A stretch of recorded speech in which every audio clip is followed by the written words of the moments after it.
O estado do Rio de Janeiro, com as suas mais de 1.000 favelas catalogadas e em velocidade acelerada de expansão, contando, dentro do espaço geográfico dessas zonas, inúmeros grupos narcoterroristas que fazem uso da força contra os meios de segurança estaduais e federais para garantir o controle territorial, o comércio ilegal de drogas, facilitação à prostituição infantil e servindo como um grande corredor internacional para o recebimento e envio de armamentos, peças de reposição aos mesmos, além de, obviamente, o escoamento de narcóticos para outras partes do mundo.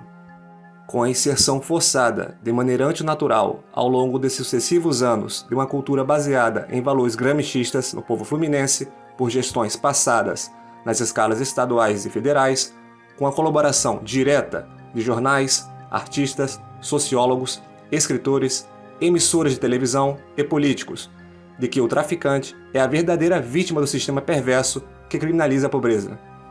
Criando dessa forma, de maneira lenta e gradual, o apoio da parcela significativa de admiração da sociedade civil fluminense aos aspectos que direcionam a adoração e reverência à figura do traficante e as atividades envolvendo o tráfico de drogas, se concretizando, no atual momento, que o indivíduo traficante é visto, entre os mais novos, como a figura a ser seguida, entre as mulheres, como a figura de desejo e entre os homens, a figura de hombridade e respeito.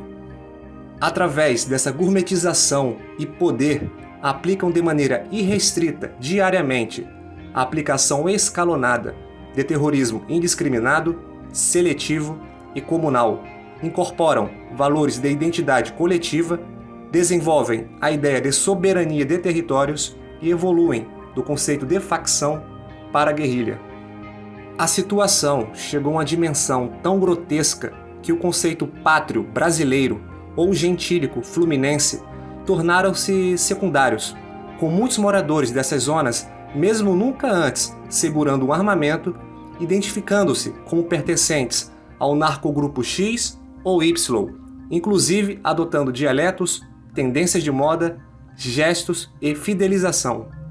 As ações cotidianas que ocorrem no estado do Rio de Janeiro seriam classificadas e condenadas com uma rápida e fulminante resposta em qualquer nação do planeta com políticas de segurança nacional minimamente sérias, como ações terroristas.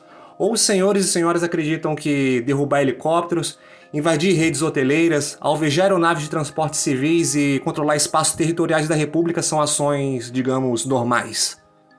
Situações essas que se intensificaram recentemente com as ações do Supremo Tribunal Federal em proibir as operações policiais nas favelas em virtude da pandemia de Covid, o que se refletiu em um aumento colossal, para não dizer estratosférico, das ações de guerrilha armada em todos os pontos do estado do Rio de Janeiro.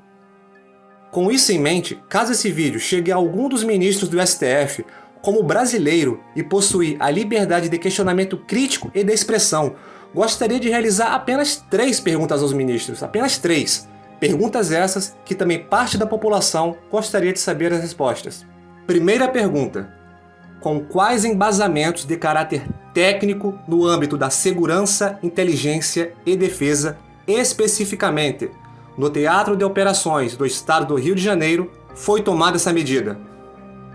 Segunda pergunta: para tomar uma medida dessa natureza que afeta diretamente os mais de 17 milhões, eu digo 17 milhões de habitantes do estado do Rio de Janeiro, provavelmente todos os ministros, eu digo todos os ministros, até por ocuparem cargos de tamanha relevância ao país, acredito eu que em algum momento de suas carreiras já realizaram por livre e espontânea vontade o acompanhamento presencial com as tropas policiais e militares nos teatros de operações, seja por meio de garantia da lei da ordem, seja por intervenção federal, em áreas como o Complexo do Alemão, Maré, Chapadão, Salgueiro, entre outros, acredito eu, até para poderem ter o conhecimento e embasamento in loco das causas e dificuldades que ali se transcendem.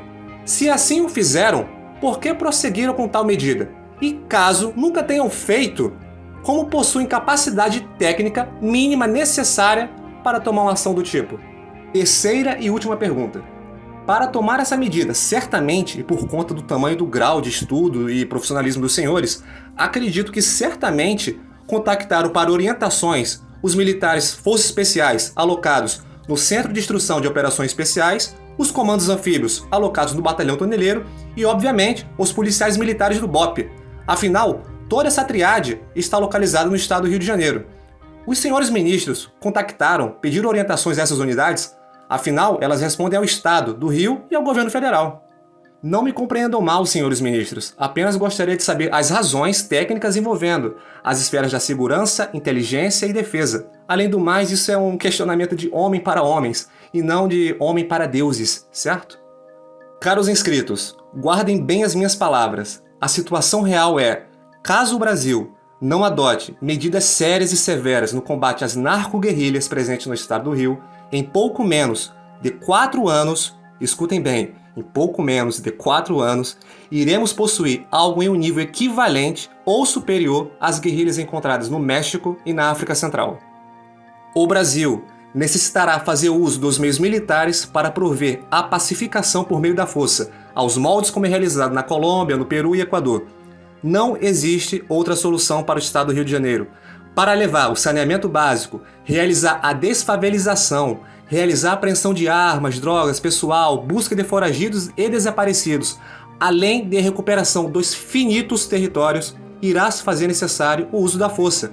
Força e capacidade essa que os meios policiais estaduais não dispõem. Isso é uma realidade. Eu prefiro contar uma verdade amarga aos senhores ao invés de uma mentira doce, como em outros canais politicamente corretos. Aqui eu jamais vou ficar de cabeça baixa e ficar de rabo preso, com o temor de algo ou alguém. Para finalizar o pensamento de hoje, o Ministério da Defesa e o Ministério das Relações Exteriores, antes de pensar, planejar e cobiçar missões internacionais por meio da ONU para levar a pacificação a outras nações, que é algo muito honrável, diga-se de passagem, necessita levar a pacificação ao seu próprio povo. O nosso Haiti, República Centro-Africana, Congo está bem aqui, debaixo dos nossos olhos, e se fortificando a todo minuto, pois nunca foi feito ações energéticas contra os mesmos, aos moldes de um combate sério ao narcoterrorismo. Bem, encerramos o vídeo reflexivo do dia de hoje. Peço gentilmente que se inscrevam, compartilhem e ativem o sininho de notificações. Dessa forma vocês incentivam e colaboram muito para o prosseguimento do meu trabalho.